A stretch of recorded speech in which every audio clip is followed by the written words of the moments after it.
welcome Max. Media's in the room and may be filming us. We have apology from Councillor Malin, if someone's happy to move that. Councillor Dowler, and second. Councillor Ellis, thank you. All those in favour, please say aye. Against, carried. We have no submitters presenting today, so we'll move to the report. Okay. And come. Morning. Kia ora, thank you. So we carried out the consultation under an SCP between 26th of July and 27th of. Can you pull your mic in closer? There we go, thank you. Sorry. So we carried out the consultation under an SCP between 26th of July and 27th of August. During that time, we received 8 submissions. And there were no late submissions that came after the closing date. We received some, the feedback was generally along the lines of ensuring consistency across the different sections of the bylaw, particularly with referencing clauses, the correct clauses, and using consistent terminology. We also had some requests for some clearer definitions, such as for bulk water supply, and clarifying where backflow prevention devices should be installed, and also some suggestions to align the bylaw more closely with other legislation, including the Building Act and the Water Services Act.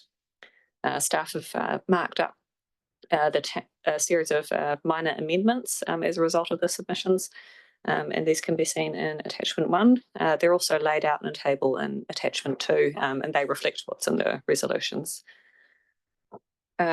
Happy to discuss any further detail from the advice and analysis section of the report, but otherwise happy to take it as read and discuss anything as an exception as it comes up, but otherwise happy to move through the resolutions. Thank you.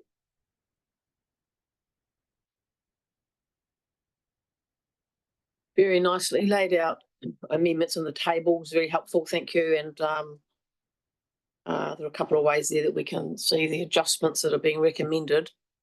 So it's to panel members now to raise anything that you wish to.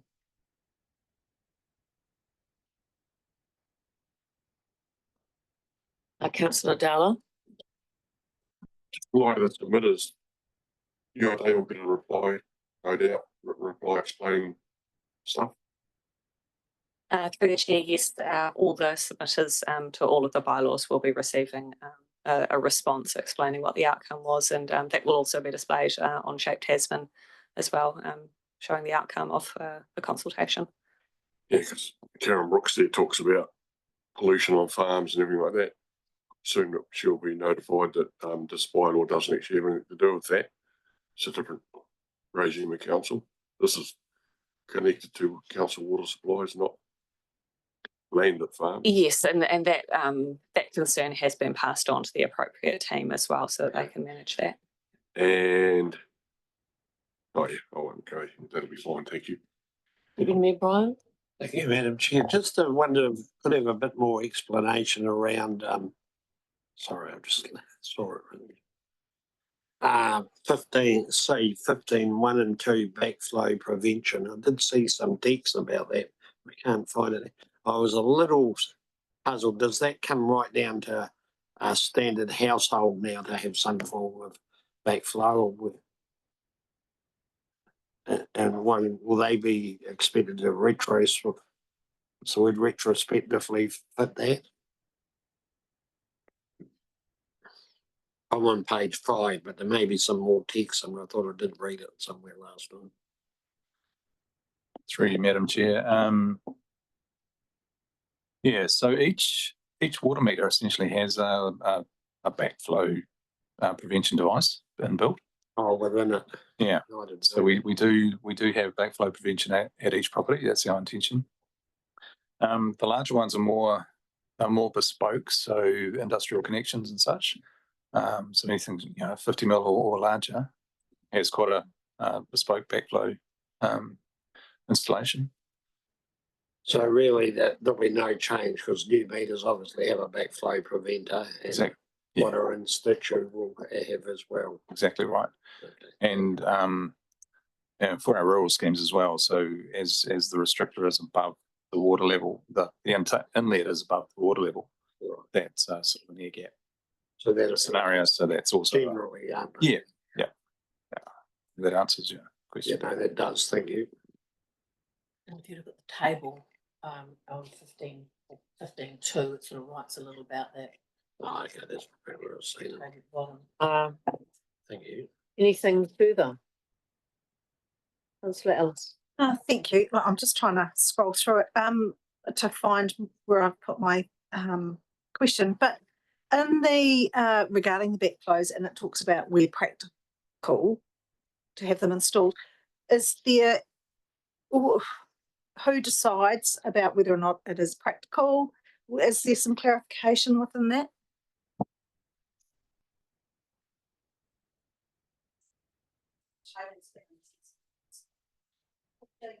Fifteen two in the table, maybe somewhere else.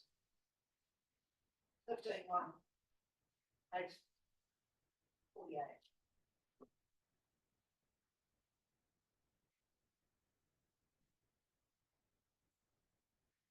So through you, Madam Chair, I think that's just referring to, we specifically set out the boundary. There's some circumstances where we just can't achieve that. So whether it's a wall or so it's as close as possible to the boundary. Is that? Yeah. So it's trying to get a feel of who's yeah. going to decide that. It's just covering off that. In some scenarios, we won't be able to install big exactly on the boundary. Yeah. So it's our, I guess it's allowing our team to have some discretion as about, where's the most practical spot to put that. Shared driveways, we often put them to the side. Yeah. And so, in a right of way where there's multiple strips that each property owns, it's not strictly perhaps on their boundary, but it's at a practical location as close as possible. It just covers the odd time when it's Exactly not right. going to be possible. Yeah, to put on the exactly. boundary. Exactly right. So Yeah. it's allowing a little bit of practical flexibility. Makes sense. Anything further? Councillor Dalla? Yeah. Mm-hmm.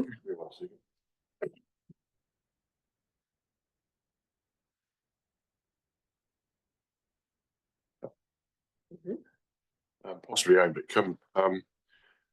Years ago, when I connected my business to the water supply down Huffman Street, still the only person down there that's ever connected.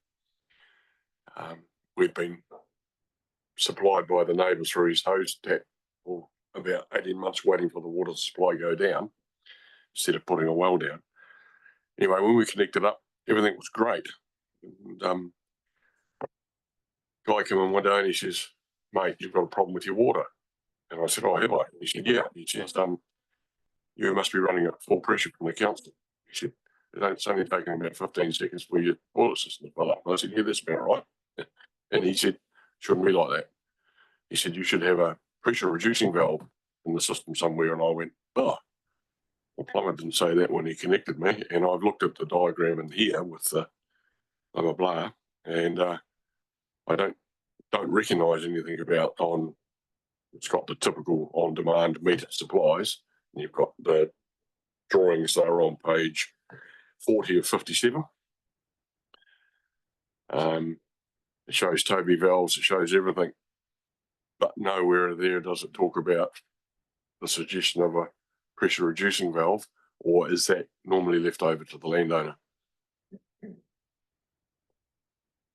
Yeah, through the chair. Yes, definitely. Up to each individual property owner. So we have a range of pressure that we supply, and that doesn't suit all appliances. There's so it's really left up to each individual plumber or property owner to install pressure reducing if they determine that it's necessary.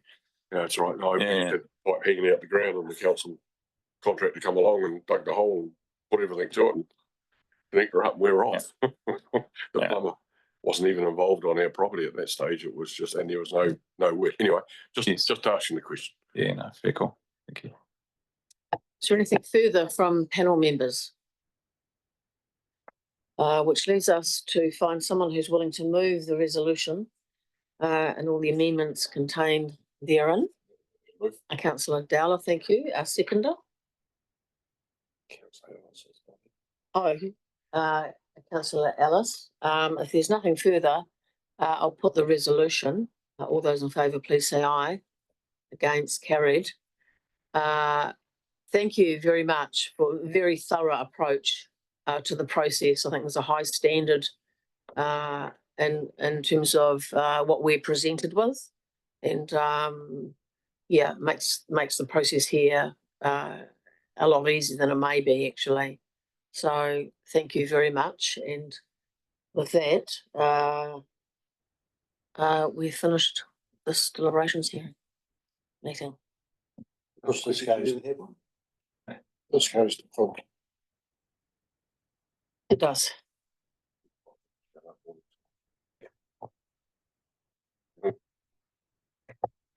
And our next meeting is at 10:30, I believe. Thank you very much. Well done. Thank you. Cheers.